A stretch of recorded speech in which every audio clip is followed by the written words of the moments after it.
Hasan Ejaz. And my name is Umar Salid.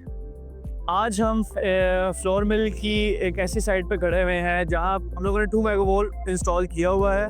और यहाँ की साइट की अच्छी बात यह है कि हम लोगों ने यहाँ पे डिफरेंट टाइप ऑफ स्ट्रक्चर जो से हैं वो यूज़ किए हुए हैं। डिफरेंट टाइप ऑफ स्ट्रक्चर आप ये देख रहे होंगे, यहाँ पे ट्रस वाला भी स्ट्रक्चर है, यहाँ पे हमारा डोम वाला भी स्ट्रक्चर है, और यहाँ पे सिंपल स्ट्रक्चर भी है, और उसके बाद L2 L3 जो कॉमन स्ट्रक्चर है वो भी हमने यूज़ किया हुआ है।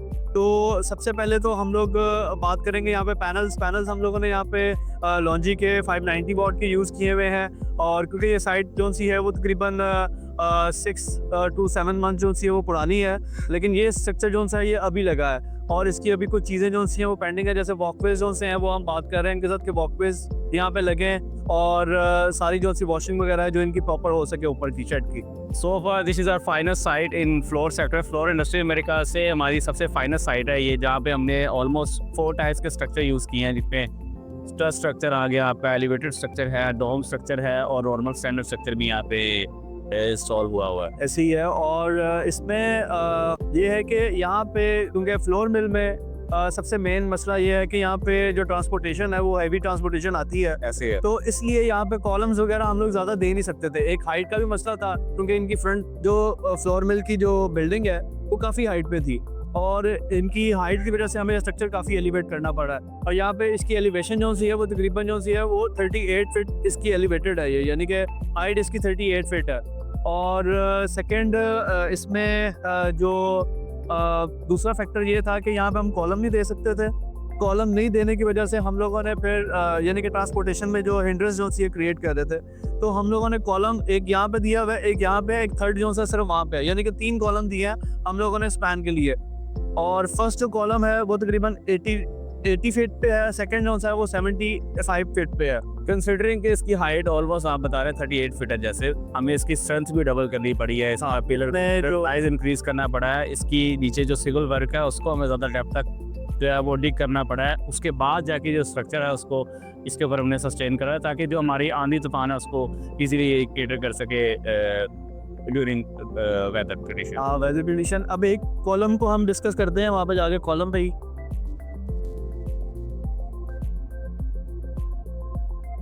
अच्छा, ये एक कॉलम से दूसरे कॉलम का जो स्पैन है वो अराउंड 30 फीट है। हाँ, ये वाली साइड जो सी 30 फीट पे है, ये वाली साइड ज़्यादा लंबी है।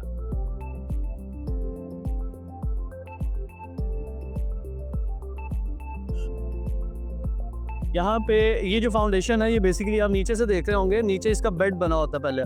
पहले इसका बेड बनाते हैं। जिस तरह ये बेड जो है वो तकरीबन 6 बाय 6 फीट का है, और नीचे डेप्थ भी इसकी 6 फीट ही है, 6 फीट डेप्थ है इसकी। और फिर इसका जो सारा एरिया है वो भी 6 फीट बाय 6 फीट है। उसके ऊपर से फिर हम लोगों ने यहाँ से 3 फुट बाय 3 फुट का ये फाउंडेशन निकाली हुई है। ये थ्रू आउट इसका थ्रेड रॉड चल रहा होता है आपकी बेस प्लेट से लेके ऊपर तक, जिसमें बेस प्लेट ये है ना, बेस प्लेट ये है, फिर ये थ्रेड रॉड लगा हुआ है। हाँ, नीचे स्टील बार्स जो सी हैं वो बनी होती है सारी, और स्टील के साथ ये थ्रेड रॉड वगैरह सारे लगे होते हैं।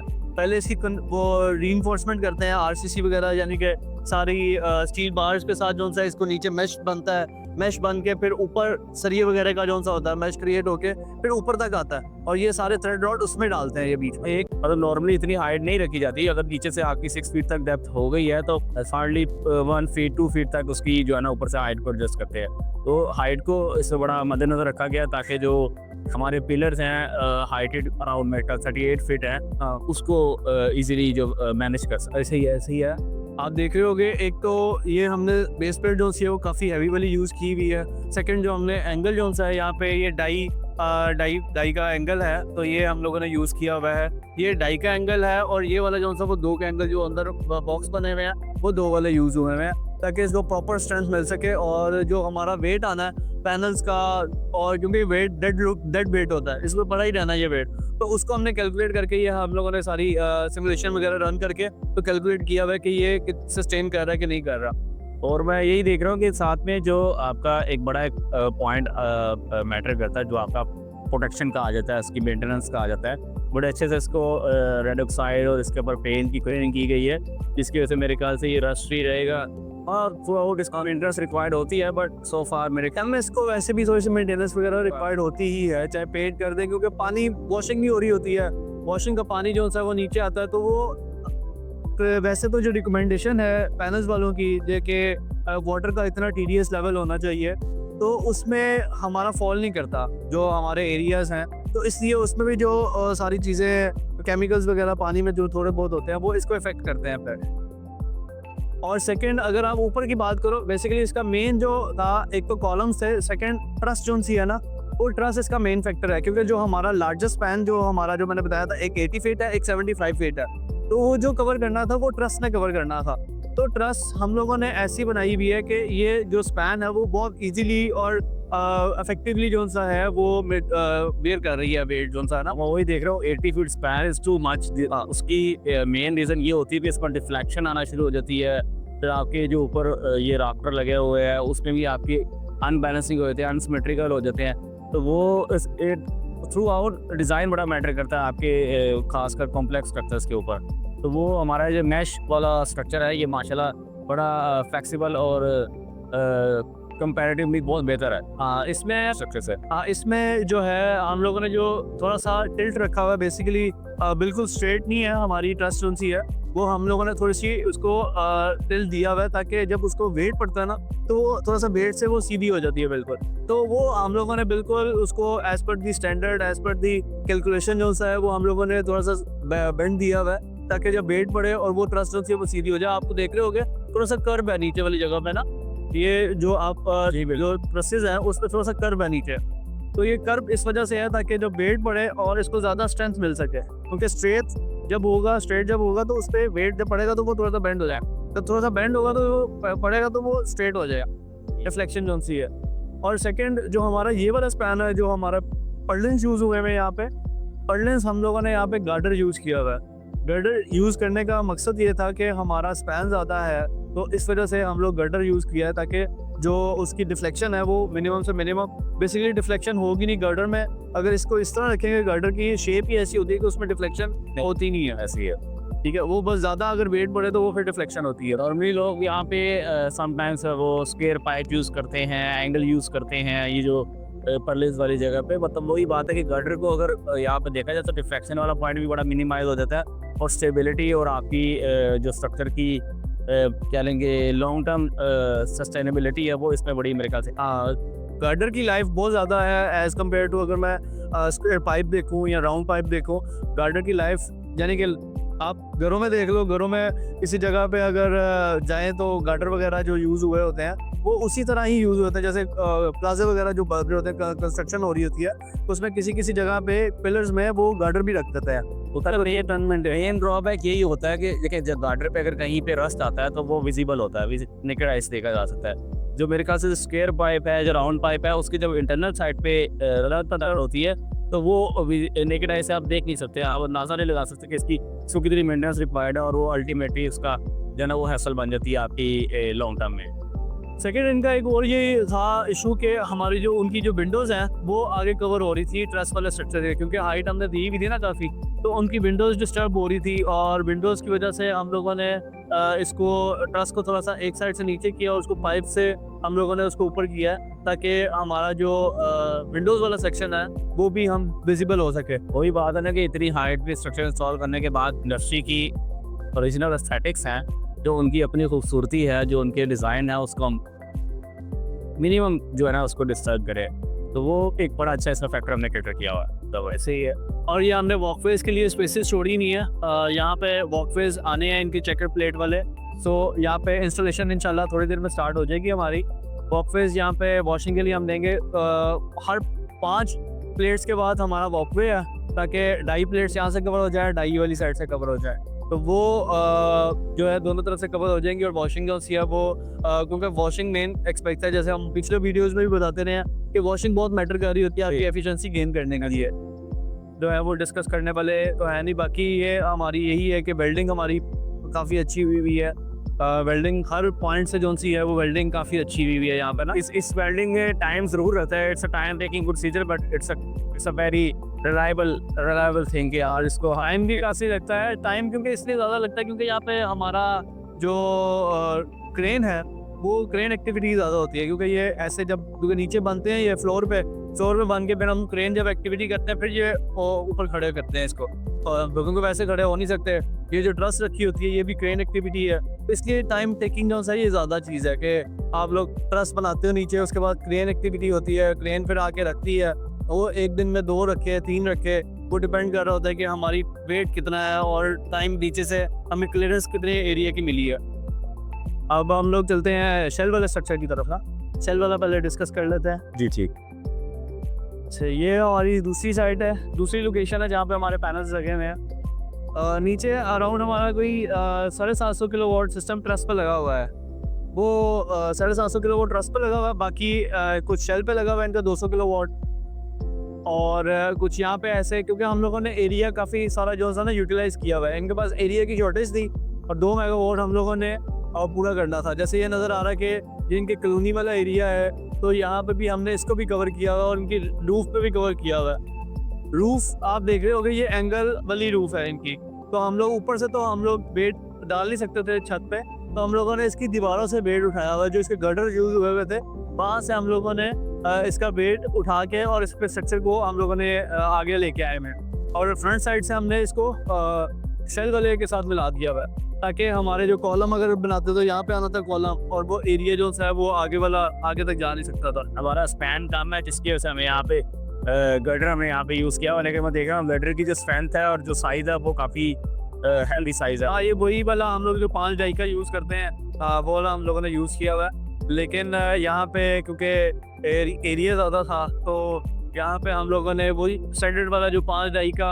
और उसमें 1.6 kg पर फुट जो है वो हम लोगों ने यूज़ किया हुआ है। सेकेंड, हम लोगों ने शेल इनके क्योंकि नए थे और अभी कंस्ट्रक्ट हुए हुए थे, वो हमने इसकी स्ट्रेंथ चेक करके तो फिर हम लोगों ने डिसाइड किया कि हम इसके ऊपर भी वेट डाल सकते हैं। मैं वही देख रहा हूँ कि जो हमारा नॉर्मली जो शेल के ऊपर स्ट्रक्चर इंस्टॉल होता है वो होता है हमारा बीम टू बीम जा रहा है। सिस्टम ने बैली के ऊपर भी थोड़ा सा जो है ना वो वेट दिया हुआ है, वो आफ्टर कंसिडरिंग जो उसका वेट बेरिंग कैपेसिटी, इसको मद्देनजर रखते हुए हमने उसको देखा है उसमें कितनी वेट बेरिंग कैपेसिटी है। हमने उसके ऊपर उतना पर फीट वेट जो है ना वो पर फीट कितना अराउंड वेट इसका बनता है 1 फीट के ऊपर 1 फीट 1.6 kg पर फीट होता है गार्डर का।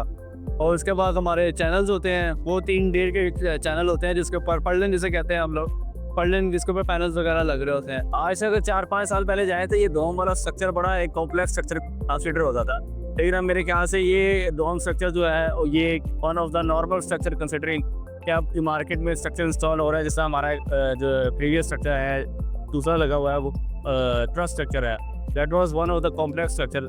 अब वो कॉम्प्लेक्स है, ये वाला नॉर्मल इसके काफ़ी जगहों पे लग गया हुआ है। जी जी जी। और सारी चीज़ें जो सी हैं वो भी गई हुई हैं इसमें, क्योंकि आज के 4-5 साल पहले इसको इंस्टॉल करना एक बड़ी उसके लिए बड़ी फिजिबिलिटी रिक्वायर्ड होती थी। वो आपकी रूफ की फोर्स बेरिंग कैपेसिटी रिक्वायर्ड होती है, वेट बेरिंग कैपेसिटी रिक्वायर्ड होती है, वो लोग भी रिक्वायर्ड होती है। लेकिन ये होता है कि आइडिया हो जाता है कि आप अगर ये कॉलम है, ये किसी जो सिविल मैकेनिकल जो बिल्डिंग वाले हैं बंदे, वो एक बार आगे चेक करते हैं कि यार ये इसमें कितना हम लोगों ने सरिया वगैरह रखा हुआ है, कितना वेट बेयर कर सकते हैं। तो ये इनका अभी बना था, तो इनको आइडिया था कि हमारा वेट बेयर कर लेगा। अभी जो इनकी रूफ पे वाइब्रेशन है उसको हमने जो है ना इसको किस तरह कैटर किया है, जो वाइब्रेशन आती है वाइब्रेशंस वगैरह इस तरह कैटर किए हैं। वाइब्रेशन जब होती है तो इसका इम्पैक्ट जाता है आपके नट बोल्टिंग पे, ठीक है। नट बोल्ट जो है इनको कहा हुआ है कि आपने रेगुलर जो है इसको चेक करते रहना, जैसे लोग वॉशिंग करने जाते हैं वो तो आपने चेक करना ही है। लेकिन 4 महीने बाद सारे प्लांट को आपने जो सा है वो एक बार नट बोल्ट टाइट सारे करने ही करने हैं, चाहे हुए भी हुए फिर भी आप लोगों ने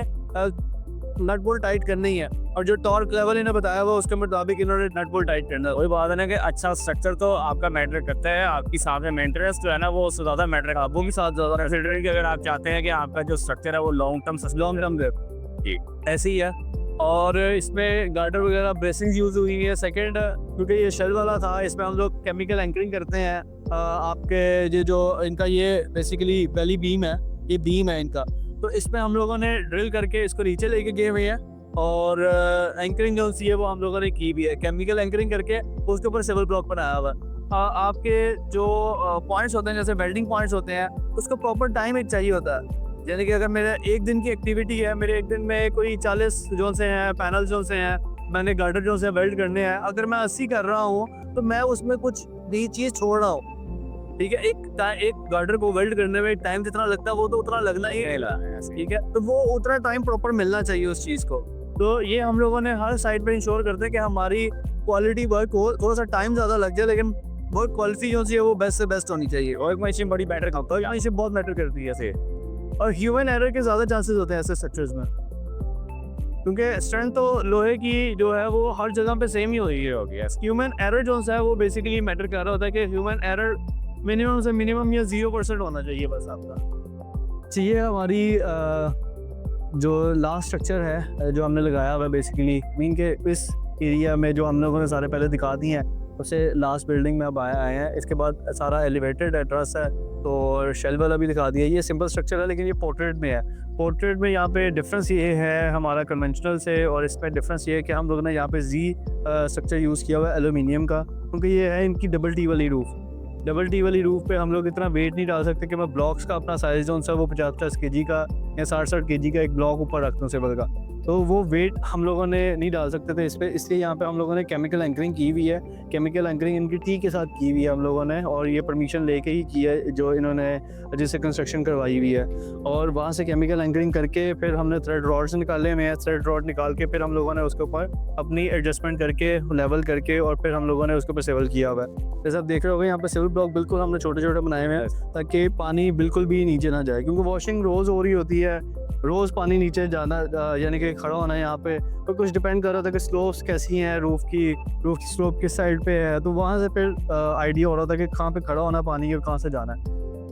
क्योंकि इतनी जो रूफ़ होती है वहाँ पे कहीं ना कहीं आपके जो है यानी कि लेवल जो है वो डाउन हो जाता है किसी ना किसी। वही मैं देख रहा हूँ, this is one of the simplest structure जो भी हमने इस इंडस्ट्री में इंस्टॉल किया, बट सो फार इसके अपने एक चैलेंजेस हैं, अपनी इसकी लिए एक्सपर्टीज़ रिक्वायर्ड है। मतलब जिस तरह मैं देख रहा हूँ सिविल वर्क मतलब नॉर्मली जो स्ट्रक्चर है उसमें सिविल वर्क ज़्यादा हो जाता है, तो आपका स्ट्रक्चर काफ़ी हद तक केटर हो जाता है, स्टेबल रहता है वगैरह इस कामियन वगैरह के लिए। इसमें के स्ट्रक्चर की डायमेंशंस भी ऐसी हैं, इसके लिए सिविल वर्क तो हम लोग ज़्यादा कर नहीं सकते क्योंकि वेट हमने इसके ऊपर थोड़ा सा कम पुश करना है ये इस रूफ के ऊपर। इसलिए वही मैं देख रहा हूँ कि इसके ऊपर केमिकल एंकरिंग का जो इसका मेन पॉइंट है ना वो बड़ा मद्देनजर रखा गया ताकि यहाँ पर स्ट्रक्चर है वो केबल भी है, जो दुकानें भी मेंटेन है और लॉन्ग टर्म भी है। हाँ, और सेकंड इसमें जो हम लोगों ने एल्यूमिनियम की जो यूज़ की हुई है उसकी थिकनेस 5 mm की हम लोगों ने यूज़ की हुई है।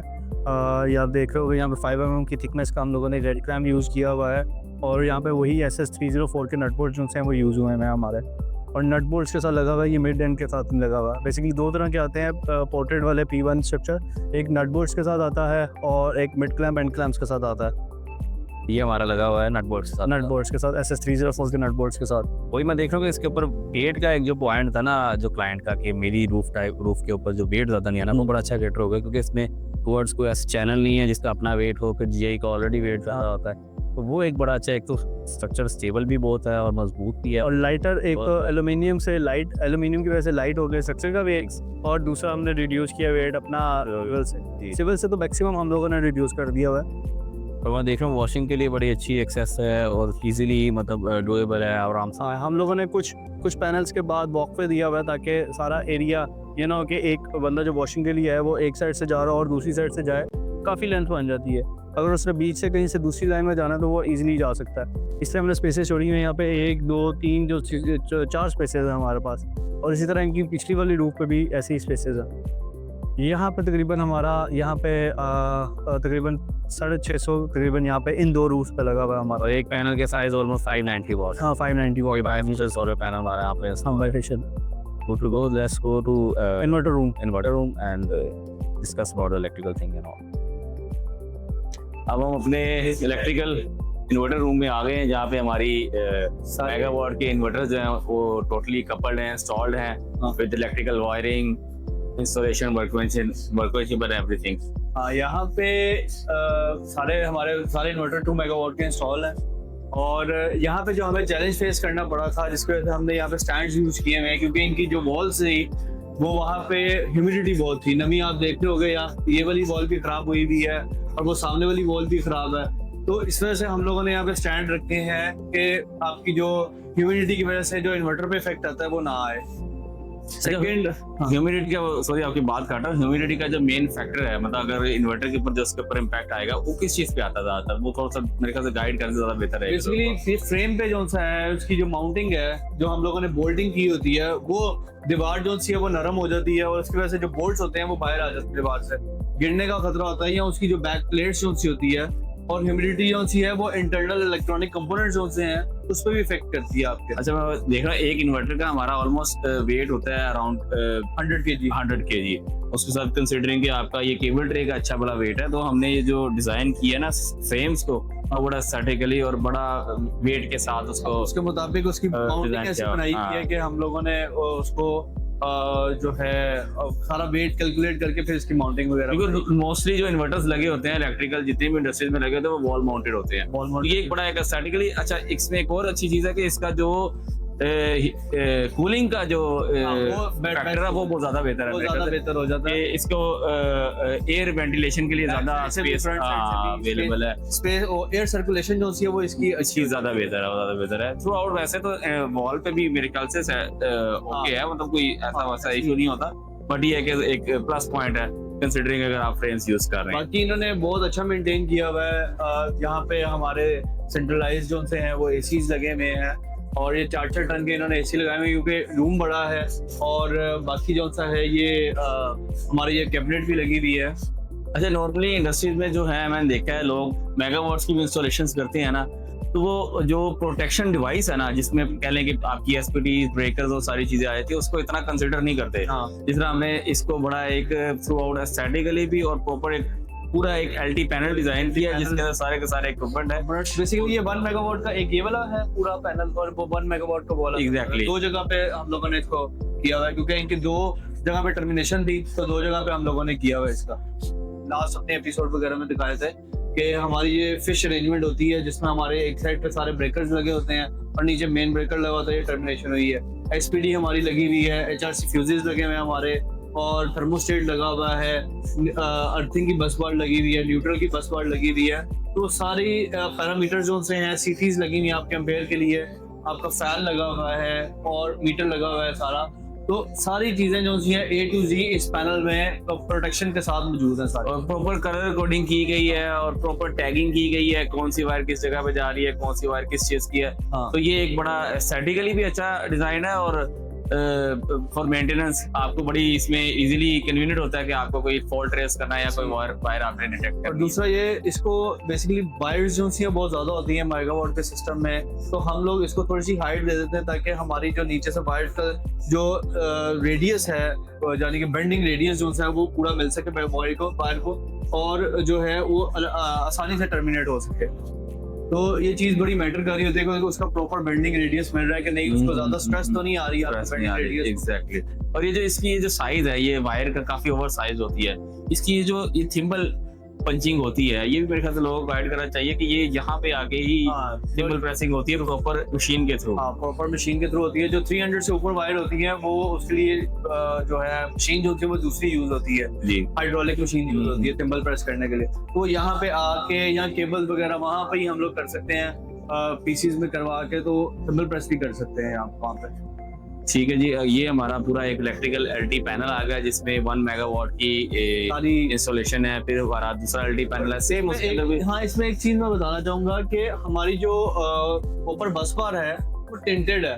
टेंटेड हमने इस वजह से करवाई है, टेंट जो है ना वो कूल रखता है आपका जो है ना सारी इलेक्ट्रिकल वो जो है ना, यानी कि इसमें से करंट गुजर रहा है तो इसमें जो हीटिंग प्रोड्यूस हो रही है, जब टेंट करवाया होगा तो उसके जो रेड कॉपर है उससे ज्यादा इसके ज्यादा बेनिफिट है, इससे ज्यादा ठंडे रखती है। तो इसकी सारी कॉपर हुई हुई है। और ये तकरीबन मेरे ख्याल से ये फर्स्ट प्लांट है हमारा, तकरीबन 1.5 साल हो गया, 1.5-2 साल, और इस पे अभी भी टेंट जो है वो उतरी नहीं है। उसकी कोटिंग अच्छी वाली है। टिन की मैंने एक और भी इसमें पॉइंट आ जाता है, टिन कोटिंग से आपकी जो है ना वायर की, आपकी बस पार्ट्स की लाइफ स्पैन भी इंक्रीज हो जाता है।